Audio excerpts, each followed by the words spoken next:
I didn't expect the moment to cut as deep as it did. Lisa and I had always believed we could weather any storm together. At least, that's what I told myself. The tension between us had been building for months, silently growing roots while we pretended nothing was wrong. It's easier to ignore what's uncomfortable than to face it head-on, isn't it? That evening, I came home after another draining day at work. Everything seemed ordinary. Dinner was already set out, the TV played softly in the background, and Lisa was curled up in her usual chair, eyes fixed on her phone. On the surface, it looked like just another night. But there was something different, something off in the atmosphere. I could feel it. A colder air, a sharper distance. It wasn't new, but it had deepened lately. I sat beside her, trying to cut through the silence with a gentle question about her day. She didn't even glance up. "Same old," she mumbled, her attention locked on whatever was glowing on her screen. But it wasn't just the words. It was the way she said them, emotionless, disengaged. It crawled under my skin. So I did what I always try to do when something gnaws at me. I opened up. I asked, "Lisa, what's going on with us? You haven't seemed like yourself lately." That's when she looked up, and for a split second, I saw something unexpected flicker in her eyes. Anger. A sharp edge had replaced the softness I was used to. "Oh, now you care," she snapped, her voice brimming with irritation. Her words hit hard, but I didn't back down. "Of course I care. This distance between us, it's tearing me apart. If there's something wrong, I want to know." She stood abruptly, her chair scraping loudly against the floor as she marched to the kitchen counter. "You think you're entitled to answers?" she shot back. "Just because I'm your wife, I'm supposed to lay everything out for you?" I stood there, stunned. Words caught in my throat. The silence that followed felt suffocating. Then she turned around to face me. There was something different in her expression. Firmness, maybe even a sense of release. "I'm not your possession," she said, her voice calm but cutting. The statement hit me like a slap. I froze, trying to process what she had just said. There was no heat in her eyes, just a chilling certainty, as if she had been holding that thought in for a long time and had finally set it free. And in letting it go, she looked relieved. "What did you just say?" I asked, trying to make sense of it. "You heard me," she replied without missing a beat. "You've been acting like I owe you everything. My time, my attention, my life. Like I'm here to serve your needs.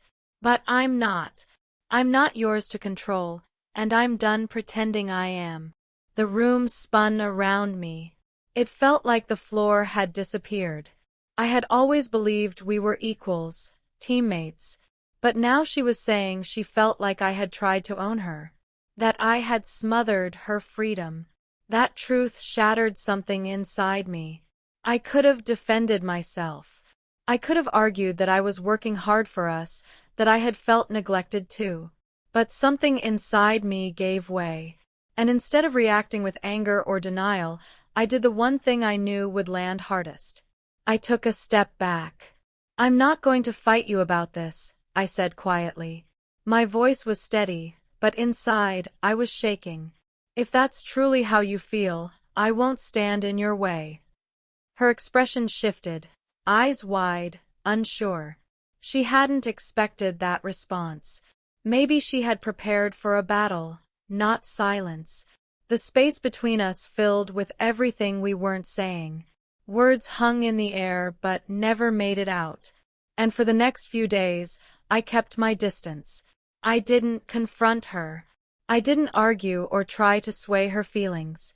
Instead, I let her sit with her own words, allowing the silence to stretch between us.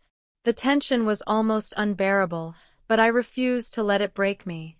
I wanted her to fully grasp the impact of what she'd said, to realize that words carry weight and consequences. Then, finally, the day came when she reached out. I had been out running errands, and when I walked back into the house, she was already there, sitting quietly at the kitchen table. The usual calm she wore like armor was gone. Instead, she seemed fragile, vulnerable in a way I hadn't seen for a long time. "Can we talk?"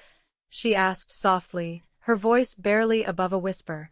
I nodded, placing my keys on the counter and taking a seat across from her. The silence now felt different, heavy with uncertainty and tension, but also filled with a fragile hope for healing. "I didn't mean it," she began, avoiding my gaze. "When I said I'm not your property, I was angry. I felt like you didn't appreciate me anymore, like I was just a part you played in your life. I've been feeling invisible for so long." I swallowed hard, the weight of her confession settling over me. "Lisa, I never wanted you to feel that way. I never meant to make you feel owned or controlled. But I'm not perfect either. I was blind to what was happening." She finally looked up, her eyes searching mine, filled with a mixture of sorrow and relief. "I don't want to lose what we have, but I need you to see me, really see me." I took a deep breath, the full gravity of her words hitting me. "I've been blind, Lisa. I'm sorry for making you feel unseen. Let's work through this, together." In that moment, I understood that stepping back had been the hardest thing I'd ever done, yet it was also the thing that saved us. I didn't pressure her or try to control the situation. I gave her the space to feel the absence of my constant presence, and in turn, she came back to me, ready to heal the wounds between us. It wasn't simple, and it still isn't. But taking a step back opened our eyes to what we truly needed, to see each other again, to honor each other's space, needs, and feelings. And from that space, something genuine began to grow, something stronger than what we had before.